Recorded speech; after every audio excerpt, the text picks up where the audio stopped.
नमस्कार दोस्तों, धार्मिक कहानियाँ पूरा जरूर सुने। भक्त के कहने पर प्रभु श्री राम ने रसोई बनाई। भक्त और भगवान की रोचक कथा है। ध्यान दे, बहुत साल पहले की बात है। एक आलसी लेकिन भोला भाला युवक था आनंद। दिन भर कोई काम नहीं करता, बस खाता ही रहता और सोए रहता। घर वालों ने कहा कि चलो जाओ, निकलो घर से, कोई काम धाम करते नहीं हो, बस पड़े रहते हो। वह घर से निकलकर यूं ही भटकते हुए एक आश्रम पहुंचा। वहां उसने देखा कि एक गुरुजी हैं और उनके शिष्य कोई काम नहीं करते, बस मंदिर की पूजा करते हैं।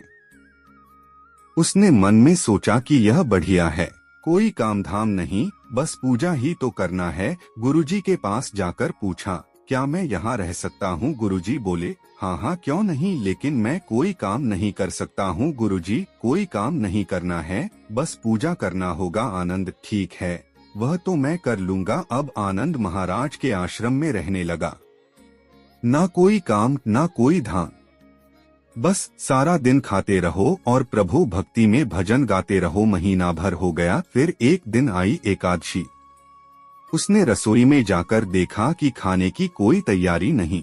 उसने गुरुजी से पूछा कि आज खाना नहीं बनेगा क्या? गुरुजी ने कहा, नहीं, आज तो एकादशी है, तुम्हारा भी उपवास है। उसने कहा, नहीं, अगर हमने उपवास कर लिया तो कल का दिन ही नहीं देख पाएंगे। हम नहीं कर सकते उपवास, हमें तो भूख लगती है। आपने पहले क्यों नहीं बताया? गुरुजी ने कहा, ठीक है, तुम ना करो उपवास, पर खाना भी तुम्हारे लिए कोई और नहीं बनाएगा, तुम खुद बना लो, मरता क्या न करता। गया रसोई में। गुरुजी फिर आए। देखो, अगर तुम खाना बना लो तो राम जी को भोग जरूर लगा लेना और नदी के उस पार जाकर बना लो रसोई। ठीक है। लकड़ी, आटा, तेल, घी, सब्जी लेकर आनंद महाराज चले गए। जैसे तैसे खाना भी बनाया। खाने लगा तो याद आया कि गुरुजी ने कहा था कि राम जी को भोग लगाना है। लगा भजन गाने, आओ मेरे राम जी, भोग लगाओ जी, प्रभु राम आइए, श्री राम आइए, मेरे भोजन का भोग लगाइए। कोई न आया तो वह बेचैन हो गया कि यहाँ तो भूख लग रही है और राम जी आ ही नहीं रहे। भोला मानस जानता नहीं था कि प्रभु साक्षात तो आएंगे नहीं, पर गुरुजी की बात मानना जरूरी है। फिर उसने कहा, देखो प्रभु राम जी, मैं समझ गया कि आप क्यों नहीं आ रहे हैं। मैंने रूखा सूखा बनाया है और आपको तरमाल खाने की आदत है, इसलिए नहीं आ रहे हैं। तो सुनो प्रभु, आज वहाँ भी कुछ नहीं बना है, सबको एकादशी है, खाना हो तो यह भोग ही खा लो। श्री राम अपने भक्त की सरलता पर बड़े मुस्कुराए और माता सीता के साथ प्रकट हो गए। भक्त असमंजस में। गुरुजी ने तो कहा था कि राम जी आएंगे, पर यहाँ तो माता सीता भी आई हैं और मैंने तो भोजन बस 2 लोगों का बनाया है। चलो कोई बात नहीं, आज इन्हें ही खिला देते हैं। बोला, प्रभु मैं भूखा रह गया, लेकिन मुझे आप दोनों को देखकर बड़ा अच्छा लग रहा है, लेकिन अगली एकादशी पर ऐसा न करना, पहले बता देना कि कितने जन आ रहे हो, और हाँ, थोड़ा जल्दी आ जाना। राम जी उसकी बात पर बड़े मुदित हुए। प्रसाद ग्रहण करके चले गए। अगली एकादशी तक यह भोला मानस सब भूल गया। उसे लगा कि प्रभु ऐसे ही आते होंगे और प्रसाद ग्रहण करते होंगे। फिर एकादशी आई। गुरुजी से कहा, मैं चला अपना खाना बनाने, पर गुरुजी थोड़ा ज्यादा अनाज लगेगा, वहाँ 2 लोग आते हैं। गुरुजी मुस्कुराए, भूख के मारे बावला है। ठीक है, ले जा और अनाज ले जा। अब की बार उसने 3 लोगों का खाना बनाया। फिर गुहार लगाई, प्रभु राम आइए, सीताराम आइए, मेरे भोजन का भोग लगाइए। प्रभु की महिमा भी निराली है। भक्त के साथ कौतुक करने में उन्हें भी बड़ा मजा आता है। इस बार वे अपने भाई लक्ष्मण, भरत, शत्रुघ्न और हनुमान जी को लेकर आ गए। भक्त को चक्कर आ गए। यह क्या हुआ? एक का भोजन बनाया तो 2 आए, आज 2 का खाना ज्यादा बनाया तो पूरा खानदान आ गया। लगता है आज भी भूखा ही रहना पड़ेगा।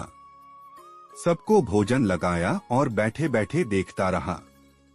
अनजाने ही उसकी भी एकादशी हो गई। फिर अगली एकादशी आने से पहले गुरुजी से कहा, गुरुजी, ये आपके प्रभु राम जी अकेले क्यों नहीं आते? हर बार कितने सारे लोग ले आते हैं, इस बार अनाज ज्यादा देना। गुरुजी को लगा कहीं यह अनाज बेचता तो नहीं है, देखना पड़ेगा जाकर। भंडार में कहा, इसे जितना अनाज चाहिए दे दो, और छुपकर उसे देखने चल पड़े। इस बार आनंद ने सोचा, खाना पहले नहीं बनाऊंगा, पता नहीं कितने लोग आ जाएं। पहले बुला लेता हूँ फिर बनाता हूँ। फिर टेर लगाई, प्रभु राम आइए, श्री राम आइए, मेरे भोजन का भोग लगाइए। सारा राम दरबार मौजूद। इस बार तो हनुमान जी भी साथ आए।